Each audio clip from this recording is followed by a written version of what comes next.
Hello guys, welcome to my YouTube channel Medi Math classes. देखो, आज बात करने वाले हैं हमारे पास 3.2 का जो एक्सरसाइज 3.2 है, उसका क्वेश्चन नंबर सेकंड हमारे पास है।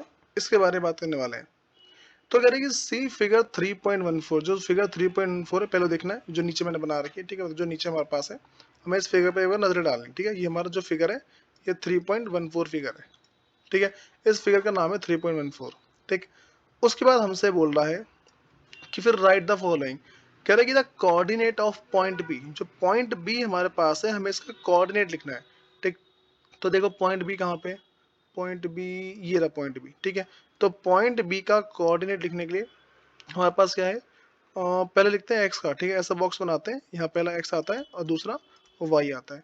तो एक्स की जगह मेरे पास है -5। ठीक है, तो यहाँ लिखेंगे एक्स का -5, और जो वाई है, वाई की जगह मेरे पास क्या है, +2 है, तो y का +2 मेरे पास आ गया पहले का। ठीक है, तो क्या लिखेंगे पहले का आंसर, x का -5 और y का 2। ठीक है, मेरे पास है -5 और -2। ठीक, दूसरे c की बात करते हैं। The coordinate of point c, जो पॉइंट c हमारे पास है, c कहाँ पे है, ये रहा c। ठीक है, अगर इसकी हम बात करें तो x का मेरे पास है 5। ठीक, x का मेरे पास क्या है, x का 5 है। ठीक है, प्लस का, और y का मेरे पास -5 है। ठीक, तो इसको लिखते हैं एक बार। तो मेरे पास क्या है, x का 5 है और y का -5 है। ये दूसरे का answer. The point identify by the coordinate, तो x का -3 और y का ये -3 ढूंढो कहाँ पे है। ठीक है, x का -3, x का -3, ये x का -3 और y का -3। y का क्या बोला इसने, y का बोला है, y का -5 है। ठीक है, x का -3, y का -5। ठीक है, ये रहा। तो ये कहाँ पे मिल रहा पॉइंट, ये वाला, ये पॉइंट है। क्या बोलेंगे इसको, ई पॉइंट हमारे पास है। तो ये आ गया पॉइंट ई। ठीक है, और चौथे पॉइंट की बात करते हैं। The point identify by the coordinate 2, -4। ठीक है, तो x का 2 है, x का 2 है और y का -4 है। तो x के 2 पे आते हैं पहले। x का 2 कहाँ पे है मेरे पास, x का 2 ये रहा, x का 2 ये रहा, y का -4 ये रहा। तो पॉइंट जी, क्या इसका आंसर है, जी। ठीक है, इसका आंसर मेरे पास क्या है, इसका आंसर है जी। ठीक, नेक्स्ट बात करते हैं the abscissa of the point D. ठीक है, उसने पूछा है अब्सीसा ऑफ पॉइंट डी। अब हमें ये पता होना चाहिए कि अब्सीसा क्या होता है। ठीक है, और जो ऑर्डिनेट है वो क्या होता है। ठीक है, देखो, जैसे हम आते हैं पहले इसके पॉइंट डी पे आते हैं। पॉइंट डी ये रहा। ठीक, उसने बोला पॉइंट डी का अब्सीसा बताओ। तो मैं एक बार ध्यान नहीं, चलिए, जो अब्सीसा होता है ना, वो होता है एक्स की वैल्यू, और जो ऑर्डिनेट है वो होती है वाई की वैल्यू। जो ऑर्डिनेट है वो क्या होती है, वाई की वैल्यू। ठीक, तो मैं इन बातों का ध्यान रख के चलना है। तो इसने पूछा मेरे पास अब्सीसा क्या है। ठीक है, इसका मतलब है एक्स की वैल्यू पूछी है। ठीक, तो क्या बोल देंगे, ये 6 है मेरे पास। अब्सीसा मेरे पास क्या है, 6 है।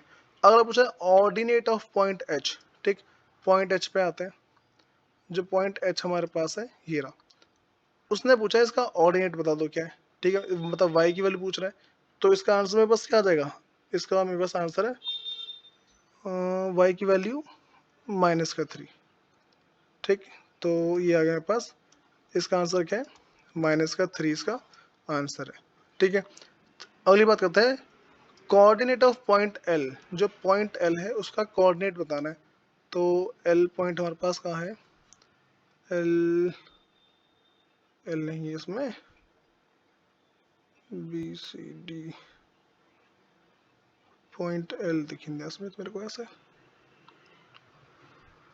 पॉइंट एल एल एल, अरे ये क्या हो रहा है, ये रहा पॉइंट एल। ठीक है, यहाँ पे बस पॉइंट एल है। अब इसने हमसे पूछा है इसका कोऑर्डिनेट बता दो, जो पॉइंट एल है। तो मेरे पास क्या, देखो, तुमसे मैंने कहा था जब भी ऐसा ग्राफ बनता है, ठीक है, और ये जब ना तुम्हारे पास जिस लाइन के ऊपर, मान लो कि वाई लाइन के ऊपर है, ठीक है, इसका मतलब वाई की वैल्यू है। ठीक है, और x की वैल्यू 0 हो जाएगी। तो y की वैल्यू 5 है, x की वैल्यू 0।